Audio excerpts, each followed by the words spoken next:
தமிழ் திரையுலகின் திரைக்கதை மன்னன் கே பாக்யராஜ் மறைவு. ரசிகர்கள் மற்றும் திரையுலகம் ஆழ்ந்த இரங்கல். இன்று தமிழ் திரையுலகை சோகத்தில் ஆழ்த்தியுள்ள முக்கிய செய்தியாக தமிழ் சினிமாவின் பிரபல இயக்குனர், நடிகர், திரைக்கதை ஆசிரியர் மற்றும் வசன கர்த்தாவாக புகழ்பெற்ற கே பாக்யராஜ் இன்று காலை மாரடைப்பு காரணமாக சென்னையில் காலமானார். அவர் இறக்கின்ற பொழுது அவரது வயது 73.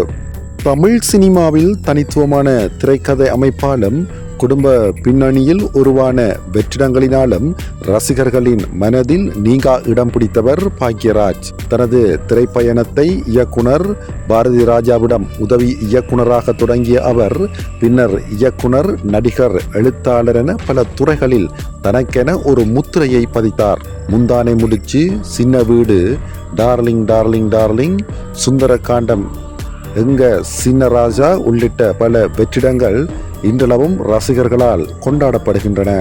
இன்று காலை உடல்நல குறைவு ஏற்பட்டதை தொடர்ந்து அவர் மருத்துவமனைக்கு அழைத்து செல்லப்பட்ட நிலையில் மருத்துவர்கள் அவர் உயிர் இழந்துவிட்டதாக அறிவித்தனர். அவரது மறைவு செய்தி வெளியானதும் திரையுலகினர், அரசியல் தலைவர்கள் மற்றும் ரசிகர்கள் பலரும் ஆழ்ந்த இரங்கலை தெரிவித்து வருகின்றனர்.